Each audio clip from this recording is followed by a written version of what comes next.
Hi guys, this is my very first video. A friend asked me to make this video on how to improve focus at work, and I feel that I'm in quite a good position to make this video because I did quite well in school academically, and most of it was because of two things. One was strategic studying, knowing the right study skills, bidding for the correct combination of modules that would reduce the amount of load for exams. And secondly, it was because I optimized my biology to focus and absorb as much as possible while studying. All right. And of course, the third part is the attitude, but I mean, not many people can change their attitude overnight, right? It takes many years, but this is something you can change or improve overnight, right? Which is what choice of drugs and compounds you can use to improve your focus. Right, so we're assuming here that the focus in studying sort of translates to focus at work because they all require the same type of neurotransmission, which is dopaminergic neurotransmission generally. All right, to a lesser extent, you also need acetylcholine, which is sort of like the fuel that your brain runs on, while dopamine is like the engine. All right, so dopamine is the most important one, I would say, and followed by acetylcholine.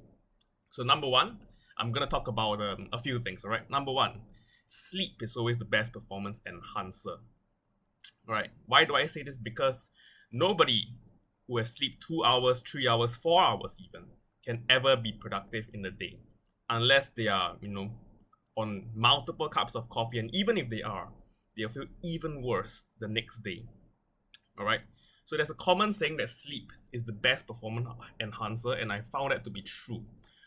If you only slept 2 hours, 3 hours, and you take a performance enhancing drug, it will just make you feel like crap. All right. And that's not the way you want to proceed with. Now, I'm going to go to things that increase your dopamine levels that make it amazing to focus at work. All right. Number one, I'm pretty sure most of you guys have heard about this. It's called modafinil. All right. So in school, I would used to take modafinil, and it allowed me to study for 10, 12 hours in a row. And the best part was that it was effortless. So that was pretty interesting because you just want to continue focusing on something. But a word of warning is that you need to have an agenda beforehand before you take modafinil. Otherwise, you would try to direct your focus to a lot of meaningless things. For example, when you check your phone and then you find yourself, focusing on your phone, your social media screen for 1 hour plus. So that's not healthy, all right?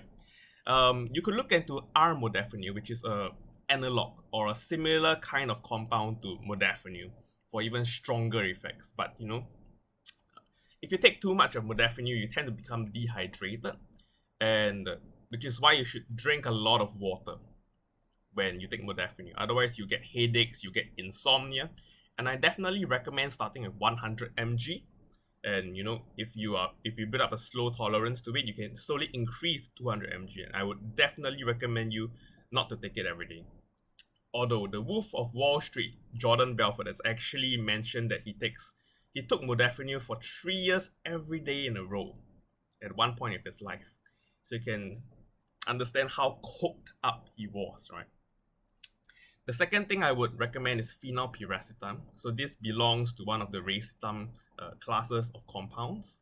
And this is actually the most powerful legal supplement I've actually come across.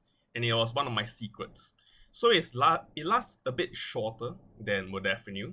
Modafinil lasts about 10 to 12 hours. Phenylpiracetam lasts only about 4 hours. But it is super intense. You get tunnel vision. You just need to focus on something because not focusing makes you feel uncomfortable, and then you get this concentric vision. You need to focus on something and you're indistractable, and it makes studying or focusing on work effortless, which is the cool thing. All right, number 3 out of 4 is no-pep. So no-pep is also the same class of compounds called racetams. Before exams in university, I would take no-pep, a dropper of no-pep. And during the exam, I would find it so easy to focus, and my mind would be running at like 1,000 miles per hour solving problems, right? And the semester where I took no-pep every single time before an exam, I got an A or A plus for every single subject. It was pretty cool. Okay, so that's just a story. And the last one that is not very commonly heard of is bromontane. All right, bromontane is something that reduces the enzyme that clears dopamine. So you're sort of approaching things from a different mechanism. The first three were increasing dopamine and promoting wakefulness, whereas bromontane, it cuts the enzyme that breaks down dopamine, thereby also increasing the amount of dopamine. But the difference with bromontane is that you feel a bit calmer, right? And also, it takes a little bit longer time to build, but once it's there, you really feel the effects of the wakefulness, of the focus, and it feels more natural as well.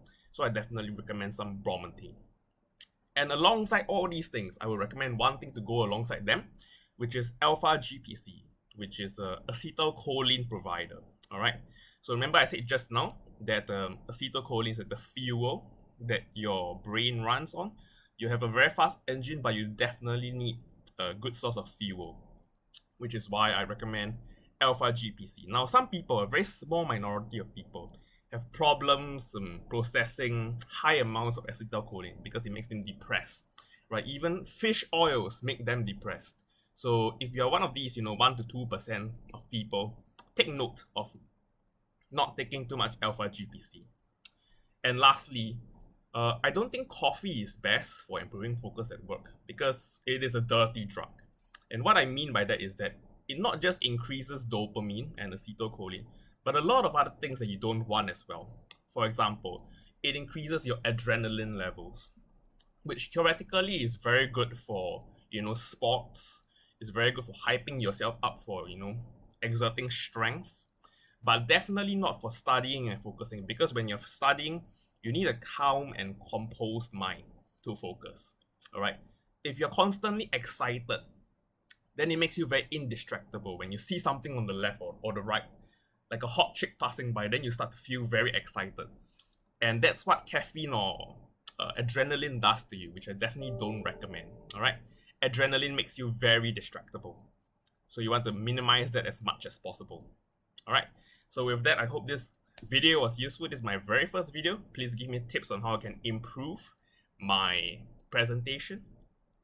And for example, I may not be looking into the laptop, the camera recorder all the time. So let me know if that's okay. Otherwise, I'll see you again soon, and hopefully we create more videos. Okay.